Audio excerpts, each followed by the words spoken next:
Mr. Dan Bennett, who needs no introduction, primarily because I did not prepare an introduction. Dan has graced our podcast, SaaSy AF, where we had a great conversation around behavioral science, the changing landscape of AI, and how that's impacting businesses today. So I'd just like to start with a thank you and a massive round of applause for Dan for joining us. Aaron hasn't told me the questions, so this is going to be exciting for me as well. To be fair, I don't know the questions just yet. So let's start with this. Dan, what do you see the biggest blocker being with companies using AI without considering the human element in it? It's a really good question. I think that AI hype is great for B2B sales, and it's terrible for employee adoption. I think that's the big challenge that we have, which is it's very good at panicking boards into installing stuff in very, very quickly. Top tip if that's anyone's goal today. But it's not very good for driving adoption because, so I come from the world of behavioral science. One of the key features of our kind of deep system one brain at the back of the unconscious that makes most of your decision making, 95% of your daily decision making is unconscious. One of the key principles for that is known as the ostrich effect, which is when human beings face uncertainty, we dig our heads into the ground. And that's our job really, is to try and tease those heads back out. So how does somebody that wants to adopt AI but understanding the limitations with that try to bring those ostrich heads out? I think we've got to learn how to kind of chunk up AI for people, because it's absolutely terrifying, isn't it? If you try and engage in the kind of the high level metaphysical conversations about how it's going to change the planet. That's not how any behavior change has ever done. So if if you don't go to the gym as much as you would like to, the worst thing you could do is to try and imagine yourself kind of, and all the steps you have to take for the next 10 years to kind of get to your dream body. The best thing you can do is to think, what's the actions I can take today and tomorrow to get there? So any behavior change needs to be chunked down. We need to start tomorrow with concrete things, not focus on the future. So with that in mind, we're constantly being pushed more and more AI products. OpenAI is kind of all things to all men. There's this new terminology, it's not a scientific terminology, but like ChatGPT psychosis, where people will effectively take what is in essence a feedback loop, what they want to be told, and then that is their answer. There will be no change in them because they see it as God to them. What is going on with humanity that we don't want to use our brains to actually think about conscious or make conscious decisions? It's kind of crazy, isn't it? Because our brains are always trying to conserve energy. It's the brain's job to get the maximum output for the minimum input because it's running on that electricity inside of your head. It's the most complicated organ in your body. There are more connections between the cells of your brain than there are known stars in our galaxy. Like, it's an incredibly complex thing, and it's trying to do a lot with a little. And especially in the B2B space, a lot of our decision making is governed by what psychologists call defensive decision making. We're basically all trying to arse cover ourselves. So we're not looking for the best outcome we can. We're just looking for the most defendable outcome. So I think we're trying to take what AI is very good at is to give us a snap answer. In my mind, it's like a microwave at the moment. Like, it's not the best meal in the world, but it's a good meal and it's there and it's ready to go. But we need to understand when we're asking it problems of complexity versus objects of simplicity. So there's the risk field you might work in will take this down to puzzles, problems, and messes. There are three types of questions you can ask: puzzles, problems, messes. Puzzles are defined problem, defined solution. That's like a jigsaw puzzle. This piece needs to go here. AI is great at that. Problems are defined problem, but there actually can be many answers to that question. Many answers to problem. And then the messes, there's many questions to ask and many solutions. AI is really bad at that.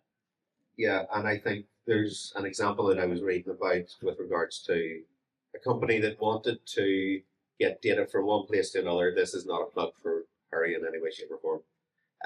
However, the CEO of the company and basically put into ChatGPT what the problem was, came back with, this is how you could do it. Was no arguing that it was possible, but if you looked at all the points of failure, which a human would instinctively be able to tell, that's going to go wrong, that's going to go wrong, that's going to go wrong. There's none of that, like, not second guessing, but contextualizing what could go wrong. And if you then feed back that you're adamant that that's what you wanted to do, it's just going to continue going down that road.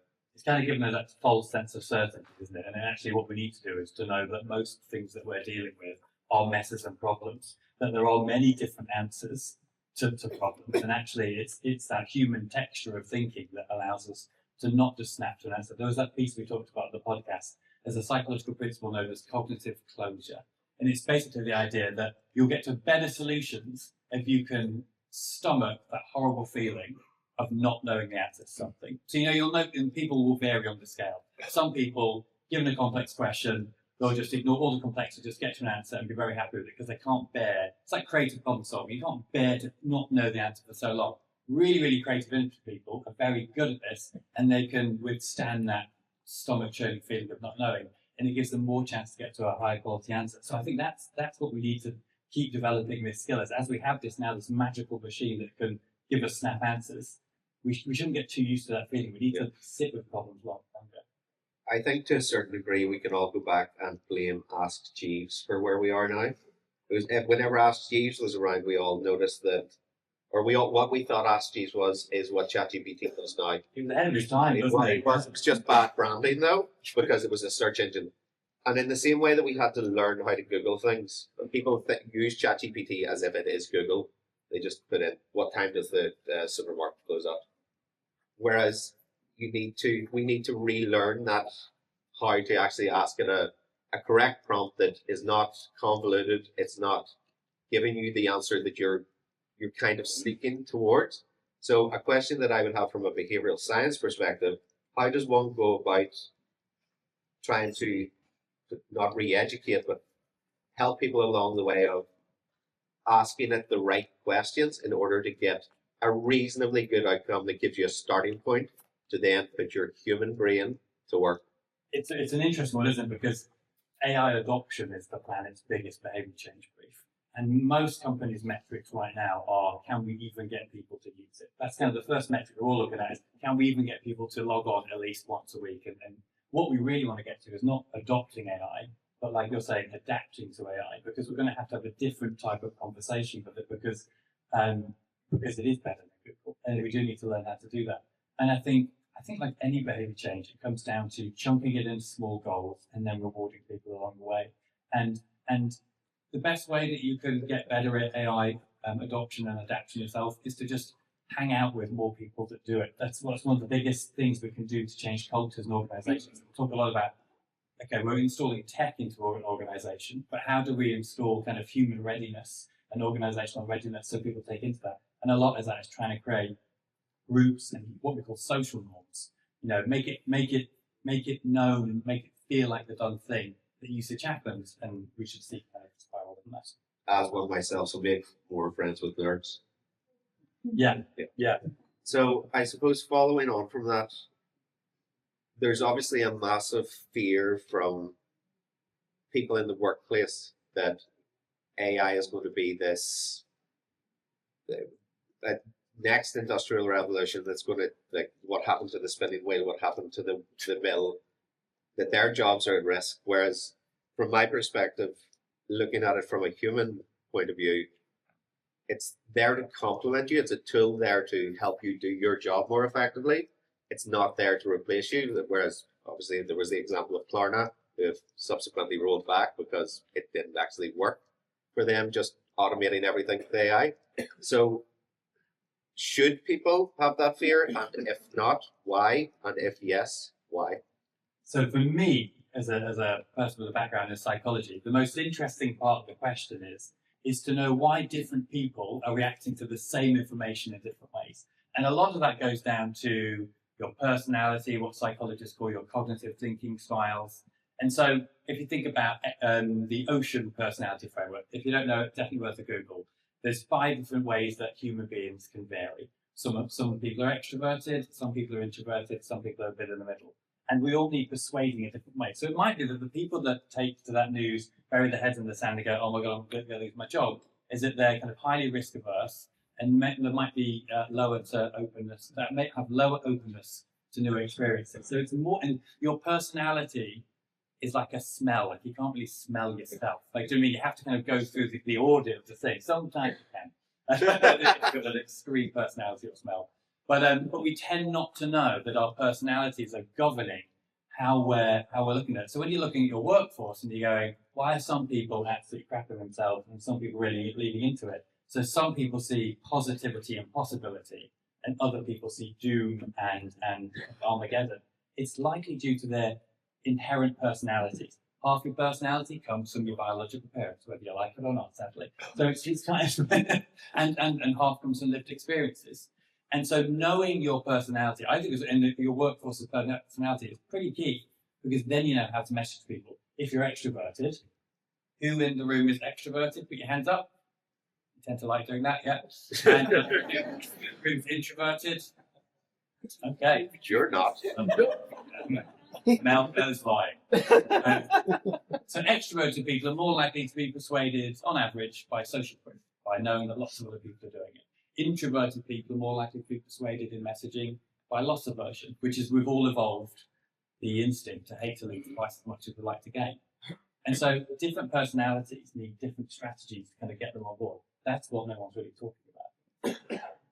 And with the proverbial genie being out of the bottle with AI, are we at the start of a science fiction movie where ultimately we go full Terminator mode, or is it something that is, governments don't move fast and human beings adapt to things faster than governments do?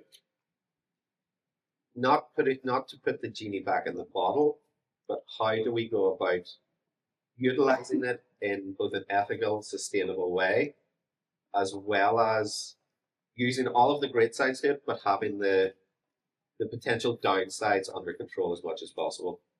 I think that's what's great about our society. I am an optimist, so it's a bit annoying for a lot of people. But what's great about society is we stop doing things that don't work and we do more of the things that do work. That's kind of like how our economies and structures work.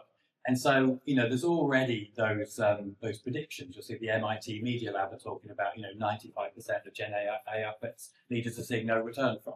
So the idea will be that we'll get more discerning over time. We'll do less of what works and more of what doesn't. The other way around. We'll do more of what works. Hopefully. And hopefully, you never know, and less of what doesn't work. And so what we all are at the moment is kind of amateur buyers, right? Or the early adopters is probably a nicer way of saying it. But we don't have the discernment to know what's going to work very well and what's not going to work so well. So we're all experimenting together. And I think that's we just got to accept that's going to be the case for a couple of years.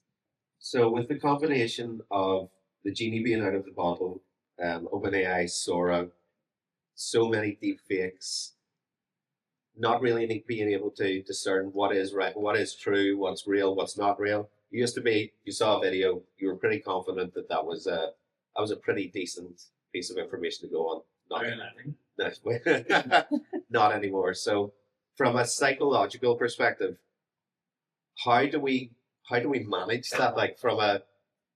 How do we manage the fear mongering that goes around? Obviously, there's lovely videos of like bunnies on trampolines. That's great. But how do we manage the darker side of that, where bad actors may be utilizing it in a negative way? And how do we, I suppose, not how do we spot it, but how do we train ourselves to be more?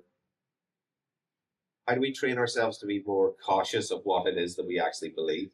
It's so tough, isn't it? Because trust as being a thing, but we've had to learn as human beings over kind of hundreds of thousands of years. And there's that great quote that trust grows at the speed of a coconut tree, kind of drops at the speed of a coconut. So we've all got these kind of instinctive trust monitored radars inside of ourselves, and they're going to have to kind of be rapidly updated. There's a great thing that Aristotle, if you go back a bit, talked about, which is the act of physiognomy. Anyone knows physiognomy?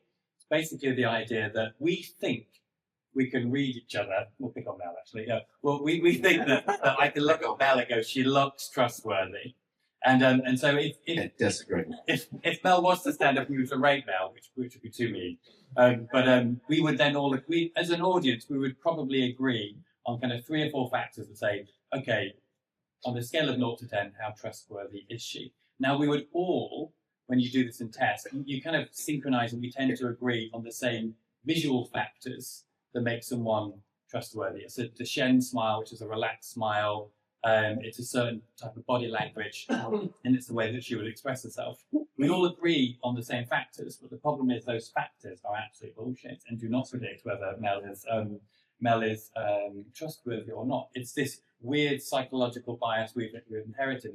We think we're much kind of smarter than we are. We think we're much better at gathering trust as we are. So I feel that in terms of the media channels, we're getting a lot more education for teams already, I think, in certain countries on how to discern between certain elements. But it's going to be a rough ride because you'd expect trust to be a kind of a real central thing for news organizations. Yeah. We might regress back and go, okay, because I can't trust all this, I'm going to have to rely on some mental shortcuts. So maybe we'll rely more on social proof. And we'll think what everybody else thinks because we can't discern it ourselves in that kind of trust vacuum. Maybe we'll defer more to authority figures. I've mentioned the BBC, but maybe we'll have more of that. Then maybe we won't trust kind of influence. Influencers may become even more trusted as well because they have a personal feedback loop of representing trustworthy information. You would think because they lose their revenue income if they fall down. So, people with those small feedback loops, I imagine it's social proof and authority for these things. So do you think that it's ultimately then left to corporations to actually do that? But the one good thing that I think Elon Musk did with X now is community notes. Like that, those are great. And that's just off their own accord. Governments don't move fast enough to say you need to have a tag on something to say it's AI or it's a deep fake or it's not believable. Is it going to be left to those large corporations to effectively do that with keeping in mind that they love it when people get angry because they get engagement from anger? I was going to say follow the money is always the way, isn't it? But I think you would probably expect some kind of regulation. We're seeing it already, right? With kind of having to tag if you're using AI or not. But it seems to be a very voluntary tag rather than anything more systematic. So I don't know. Actually, I think the regulatory. It's this is the time where we need them to step in. I don't think the market would fix itself. So in about 15 years, we can expect the governments to figure this out whenever we've advanced 15 years with the technology and it's no longer valid. I think you're quite an optimist there. So, question. These have all been questions, by the way. Have you ever been caught out by a deepfake video, image? I don't know. I guess I wouldn't know, would I, if I was caught out? I guess that's the... It's worse whenever you're caught out and then you know that you've been caught out. Then you realise, yeah. I've had kind of... AI call centers ring me up and if it's a real person and it's not. I guess that would be the closest I've had, yeah. So, just because I'll share mine as well. In my defense, he fell down a lot, so it was understandable that this one got me, but there was whenever Joe Biden was over for the 25th anniversary of the Good Friday Agreement, there was a picture that was floating about of him falling down in Belfast, and then I was told it was fake. However, to my defense, he did fall down a lot. That's a tricky lie. The best lie is the way you're just kind of tweaking the truth Exactly. or inventing it. It's a very good tip for lie. So, where do you see? There's so much money that's being thrown into AI. It's almost a circular economy of NVIDIA putting money into OpenAI so that OpenAI can buy NVIDIA's chips. So there's still this growth that's continuing to go at a rapid pace. It seems to be OpenAI launches something every other day, if not every week. At that pace of change, how does somebody in your line of work keep up with being able to manage what I'm sure clients are coming to you and saying AI's told me this, and this is what I should be doing. How are you countering that? I think one of the biggest things is just the culture change that's needed to make people ready to deal with. My friend works with the AI companies. He said we used to get a 6-month head up in marketing of the features that were coming, and then we could work on them. She's now getting a 2-week heads up on the features, and she has to turn something around super fast. No agency can kind of work at the speed. And she hasn't got a big team. She's told just to use the platform that she works on to work on it. And so the speed is obviously insane. And therefore, really what we can do is kind of just help people be adaptable. Like, what are the kind of the psychological components that are needed to learn so much? And I think we're kind of going from kind of know-it-alls to learn-it-alls, which is like way of gathering status in an organization before was to kind of know everything. And it was humiliating, right, to say you don't know something. Now kind of it's all been, it's kind of been reset, and it's kind of the leaders that aren't asking the questions that are ultimately being the stupid ones now, because they're not getting the learnings that they need. So I think it's kind of from know-it-alls to learn-it-alls is the big one. Or no fuck-alls. Or no fuck-all, yeah. Yeah. So just continuing down that path, how can you find that balance between good pieces of AI and compounded with the behavioral science element? Because AI inherently is not creative, whereas we are. So is that the bridge between the two, or is there something else that you consider the sort of cross section of that? Yeah, there's kind of AI as a spoon, and a spoon can't make you fat. Do you know what I mean? Like, it's not the spoon's fault, it's what you do with the spoon, isn't it? And I think what we're finding is that organizations that adopt AI, the ones we've been working with so far, if they've got a great organizational culture that's got learning and curiosity and all those good things at the heart, it's making it better. If it's got some kind of organizational, if it's got kind of a 19th century or workplace design, plugging in 21st century tools with like lots of silos and fiefdoms and all that type of thing, that's making some of the challenges harder. So I think a lot of this is about just making sure that we're giving people the skills to adopt the tools at the same time, because I think we've got a real problem with putting most of the investment on the tech itself. It's kind of like selling IKEA furniture without the instructions. You know what I mean? Like, and so we need to be investing in the how, because as you said earlier, it's not about adopting AI. That will just happen, right? But adapting to AI and knowing kind of how to have a conversation with it, how it can not just make you quicker, but how it can make you better. There's a lot of things about that AI is lifting the floor, but it's going to be the humans that kind of reach for the stars of it. And I think, so on your question on creativity, all creativity is a double diamond, really, isn't it? It's kind of two lots of, if you get a bit scientific about it, it's two lots of divergent thinking, think about anything's possible, and then convergent thinking, actually have some reality about it, budgets, and then going again. That's really how lots of ideas get made. So if you use AI to do each of those tasks, give me 50 ways in, and then help me to narrow it down, then you're doing a supercharged creative process.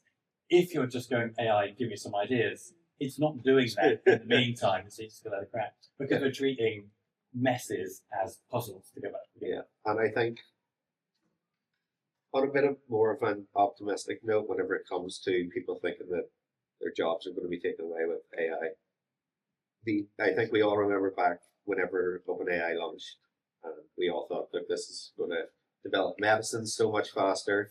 It's going to create a lot less friction in the workplace. And then cut to now, 3-4 weeks ago, you can make porn on it. Like that's how far we've got. That's how far we've got with this thing. It's always the innovator, isn't it? Always back in history, always pushing things forward. Yeah, it's ridiculous. So just to close things off on this part, then we're going to throw it out to Q&A. What you said, you're an optimist. 5 years down the line, are you still going to be an optimist? I've got a WhatsApp group of kind of senior marketeers who are marketing now rather than tech. And it seems to break down that half of them are insanely excited about it, see the possibility, and half of them are worried about things like cognitive atrophy. There's that discussion about, is AI making us dumber? And yes. For me, it's kind of, it will be in the short term, I feel, but then it's kind of like saying that calculators made us dumber. I think they did, because we're obviously not as good. If we're not doing calculations every day mentally, we're not going to be as sharp as that. But look at what we can achieve outside of that. Like, because we have porn. like as we know, there's a laptop outside. And so for me, it's kind of, it really comes down to we are not realizing, because you can't smell yourself, you don't know your own personality, that our personalities are coloring our view of whether AI will be a roaring success or something that will kind of end the world. And I think the more that we can kind of understand ourselves, the better we'll engage in these conversations, because it's driving us whether we like it or not. For the record, I welcome our robot overlords. Yeah, just to be on record. Would anybody have any questions for Dan? And Aaron. We'll just go without a mic. Gabby, do you want to run the mic?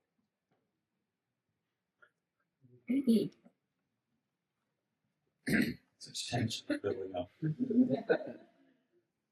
Well, thank you for the wonderful speech before anything. My name is Leonardo. I work at marketing at User Access 24, web accessibility company, and an aspiring behavioral scientist. So, question specifically to Dan. I know Rory Sutherland talks a lot about every big company should have a behavioral scientist at the board of directors, just giving his take, giving his kind of 2 cents on everything that is being done. So I want to pose you a scenario very relevant. If you were at the board of OpenAI, so you have to say in all of their innovation, all of their future development, as a behavioral scientist, where would you take AI? What would you change about it so that it goes in the right way that we talked about? It's a great question. And Rory Sutherland is my boss, who's the TikTok star of behavioral science. I take more of a backseat approach. I think the big opportunity with OpenAI right now from a behavioral science perspective is actually to get branding right. So I think this is what happens, isn't it? When we get a new medium, when we get a new channel, we treat it like the old channel. So when the first, this is a great fact, the first TV advertising was actually, they took a poster and they took a radio ad and they played the radio ad over the poster. We just did what we knew in the new format. What happens when social media comes out? The first social media ad, they just uploaded the TV ad. And it takes another 10 years for us to go, let's make something that's fit for the medium that works now, and that's what we have now. The same thing I think will happen with OpenAI, which is at the moment, I kind of think where we've kind of stripped, you know, in the new way we'll be able to purchase things directly from the platform. We've stripped away so much. Like when Amazon first came on board, the opportunity for brands were quite limited. Now they're desperate for big luxury brands to create custom pages, to have more of a branded driver when you're coming to purchase the product. So I think we're just going to see that lag on the branding conversation coming into OpenAI, and to help us understand what's really happening behind the curtain. I think we have a little bit of it now, but I think that will happen more and more of the time. Thank you.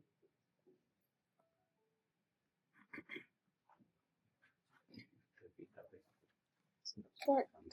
Oh, sorry. Sorry. I thought. No, it's Okay. Hi, my name is Matthias, working in marketing strategy, and maybe to something completely different. What do you guys think of these AI personas, or I don't know how they're called, where you know what I mean? Maybe Yeah. you can explain it far better in your language. We'll find out. Because the thing is, we can, if you're saying we should use AI for what it's for, it can rebuild. Can it rebuild minds? I love this area. So it's I think you're referring to this, a kind of synthetic audience. Yeah, right. Synthetic audiences where you can kind of, as we know, kind of you can make a simulator of a person. Now, all industries do a lot better when they have simulators. So the aviation industry didn't take off in 1903 when the Wright brothers made the plane. It took off in 1930 when we got the simulator, because it's too risky to set people up. You have to let them practice. And the problem with market research is there's just that massive cost and time lag. And there's still a role for that, because, you know, I don't think we'll ever automate fully or make synthetic audiences that are as strong as human insight and ethnography and all of that, for sure. but adding in the opportunity to have a simulator, so to be able to just type away and find out roughly what the audience will think about this, I think it's quite interesting. It won't be the full answer. Would you not argue, though? Could you not argue, though, that the upside to AI is it will be blunt, whereas humans will tend to not want to hurt feelings, even if they're giving feedback on a. Now, don't get me wrong, there are some people that they will put the knife in on a brand, but a lot of the time, if you're trying to talk to a customer or some sort of focus group, and it's face to face, they'll typically hold back a lot more, whereas with AI synthetic user groups, it's really data driven, but also you're losing that element of, okay, well, explain to me how it made you feel, because that's also as important as anything else. Yeah. I mean, I think it's a bothism, isn't it? It's going to be that we'll have these synthetic audiences as simulators, and we'll carry on doing great kind of customer insight and kind of in a more manual fashion.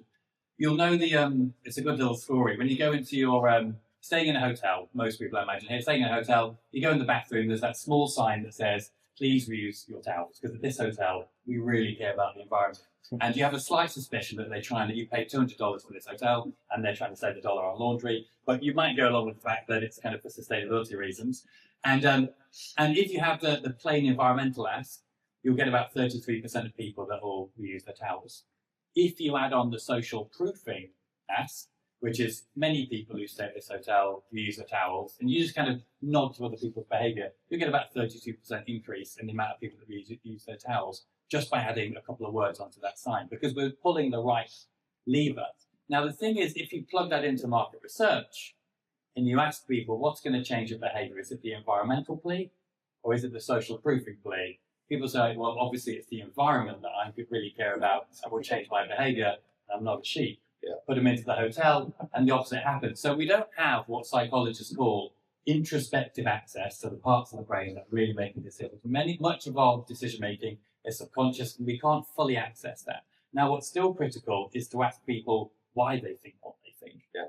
That's the real insight. But we can't just trust verbatim everything they're thinking, and that gets complicated with synthetic audiences because they can't really be trained on your tacit knowledge and your system one and your automatic brain. Yeah, I think Rory's got a really good. I think Rory had a really good story with regards to a hotel that got rid of their doorman because the guys at the top said, "We don't need this doorman. We've got an automatic door." Yeah. But they hadn't taken into consideration the fact of, well, he cleans up the curb out the front. He says hello to people as they come in. People inherently feel more safe if they see that they have a doorman. So, again, to counter my point,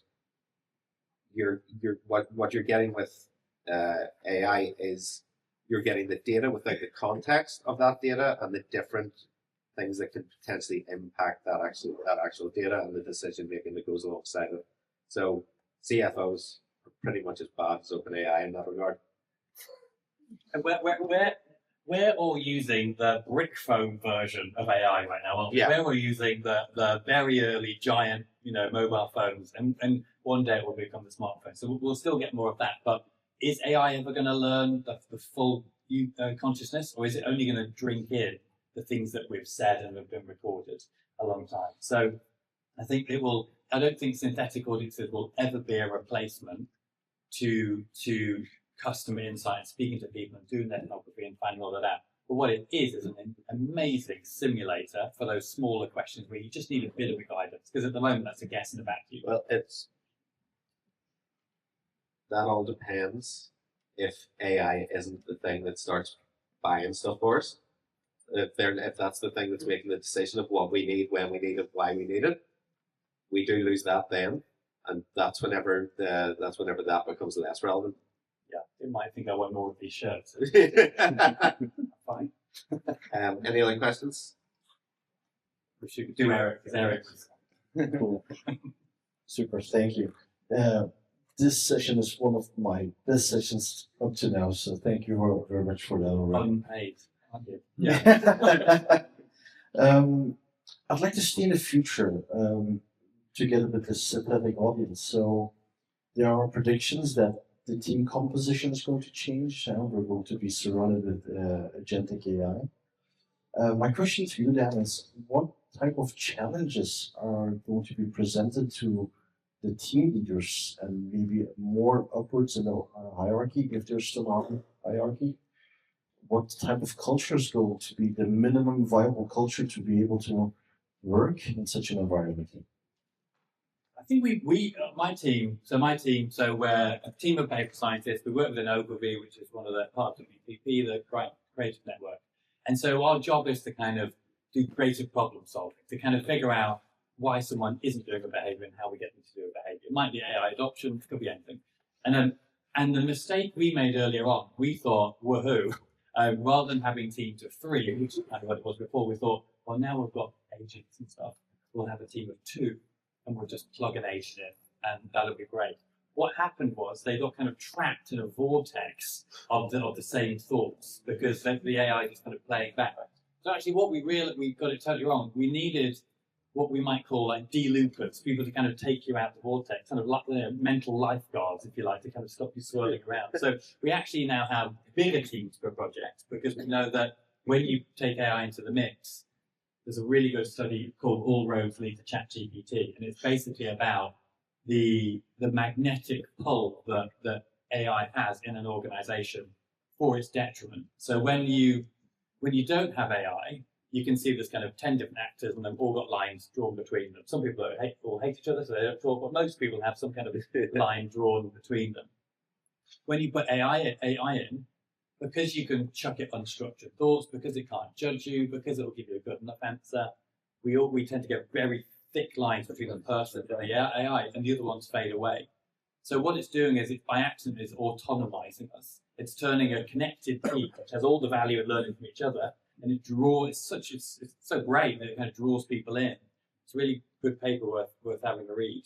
And what we have to do is, when we plug AI in, is to still really force those other connections and make sure that we're learning from your teammates, which is rather than AI.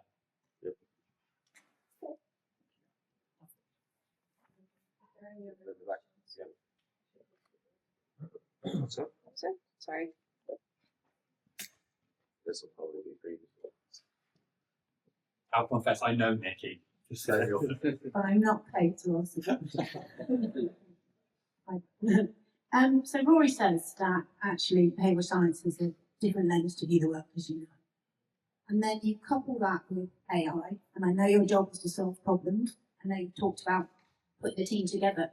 What does AI enable you to do differently to solve problems better?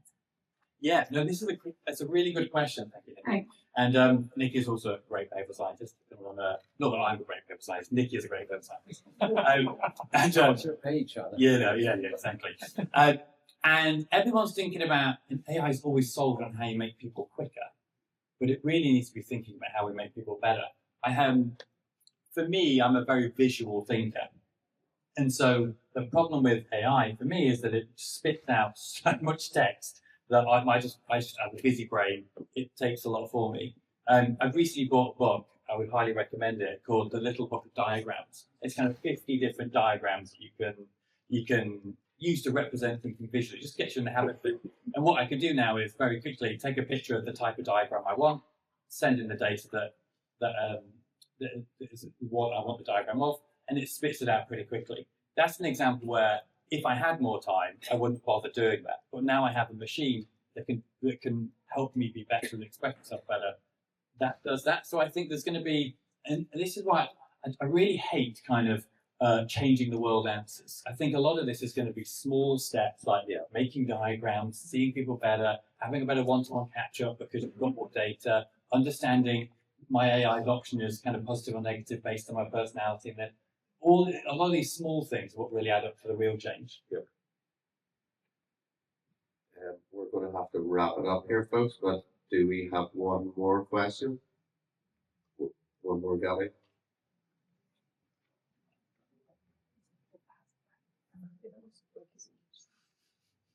No pressure, but it is the last question. Yeah. So I particularly enjoyed the question and answer sections. Thanks for that. Thanks for letting me in for the last question. You were mentioning like when you were speaking about plugging in AI, somehow sounded as if the AI is a real team member in your team. Can you somehow elaborate on that? Because for me, it's a little bit abstract, and I also work in advertising, but and like, are you letting AI just analyze? I don't know, like a team session, or like what do you mean by that exactly? Thanks. It's we as humans, we can't help but anthropomorphize things, can we? And we understand, we've evolved to understand people, we haven't evolved to understand machines. So kind of calling her Alexa as a genius move, or calling her Siri as a genius move, because we so you're Reva. And Reva is a great one that Hurry have, where they're giving it a name so you can interact with it, because the longer version of that is going to be quite hard to get your head around, isn't it? But Reva, you can have a conversation with Reva. It just makes more sense.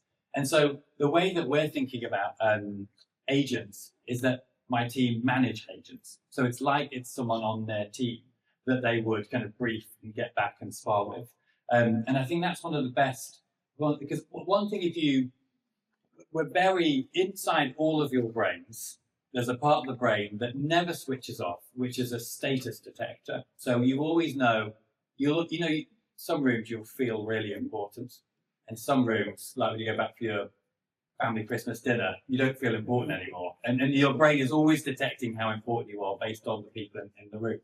And so we're very status conscious animals. And so if we have all these narratives like the AI hype that says we're just going to come in and take your job, that's someone bigger, scarier, more senior, more demanding is going to come in and change your life. We don't like that. We feel oppressed. If we can frame it to people, which is how AI will help you and how you can manage agents, that feels like an electric bike for my decision making versus something that's going to come and fundamentally deconstruct my industry and take me out of the job. So I think positioning it, saying an agent is someone that works for you is actually a very small thing. And we don't like to admit that we're status seeking animals. And many of us would deny that we are. But to some extent we all are. So saying that they work for us for now is a great idea. Thank you everybody for joining us, but round of applause please for the